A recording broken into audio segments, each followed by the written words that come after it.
Bismillahirrahmanirrahim. Assalamualaikum warahmatullahi wabarakatuh.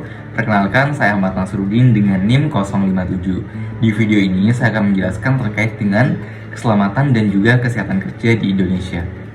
Seiring perkembangan zaman, berkembang juga teknologi yang banyak banget mempengaruhi suatu perusahaan. Misalnya, perusahaan itu dulu menggunakan teknologi konservatif dalam melakukan beberapa pekerjaan. Tapi sekarang perusahaan itu sudah menggunakan teknologi modern. Tentunya ini bisa berdampak terhadap keselamatan dan juga kesehatan tenaga kerja itu sendiri. Namun dengan kondisi persaingan pasar yang semakin ketat, otomatis suatu perusahaan itu akan berusaha untuk mencapai sisi ekonomi dan juga sisi sosial. Gimana sih perusahaan itu akan mencapai keuntungan yang sebesar-besarnya dan bagaimana suatu perusahaan itu bisa menguasai pangsa pasar seluas-luasnya. Namun yang lebih penting selain berfokus hanya pada orientasi keuntungan yang sebesar-besarnya dan pangsa pasar yang seluas-luasnya, yaitu memperhatikan bagaimana tenaga kerja itu sendiri terkait dengan keselamatan dan juga kesehatan. Hal ini didasari agar perusahaan mampu memberikan penjaminan terhadap keselamatan dan juga kesehatan pekerjanya, sehingga perusahaan itu diharuskan untuk melakukan berbagai upaya preventif terhadap keselamatan kerja, promosi kesehatan, rehabilitasi, kemudian kompensasi, dan lain sebagainya.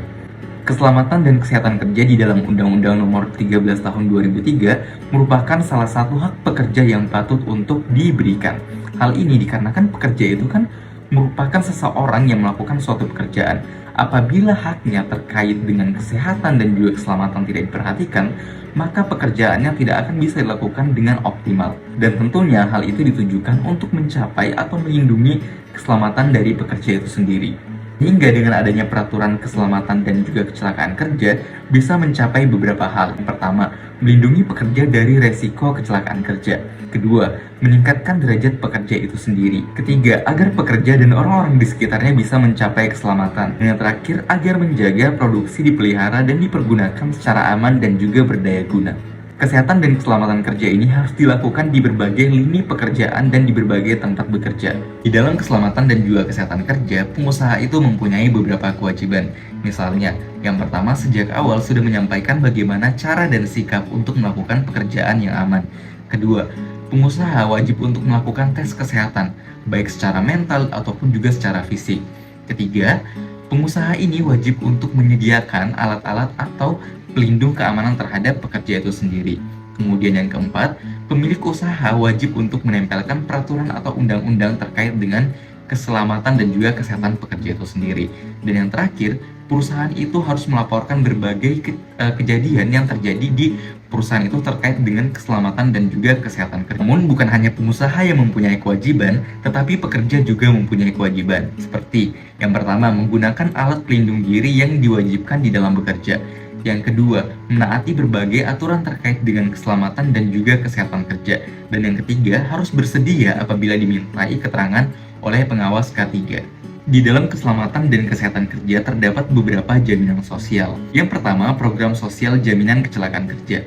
Tujuannya untuk memberikan manfaat berupa uang kepada pekerja yang mengalami kecelakaan kerja atau terkena penyakit yang disebabkan oleh lingkungan kerja itu sendiri. Sejak tahun 2015, program JMM ini diklasifikasikan berdasarkan jenis pekerjaannya. Yang pertama yaitu pekerja bukan penyelenggara negara, yang kedua aparatur sipil negara, dan yang terakhir adalah TNI dan Polri. Terkait dengan penyelenggaraan program JKK, ini dilakukan oleh 3 badan, yaitu yang pertama ada BPJS Tenagakerjaan, kemudian yang kedua ada Taspen Persero, dan yang terakhir adalah asuransi ABRI. Yang kedua, jaminan sosial kematian. Nah, ini diberikan berupa manfaat uang kepada ahli waris dari peserta yang meninggal dunia.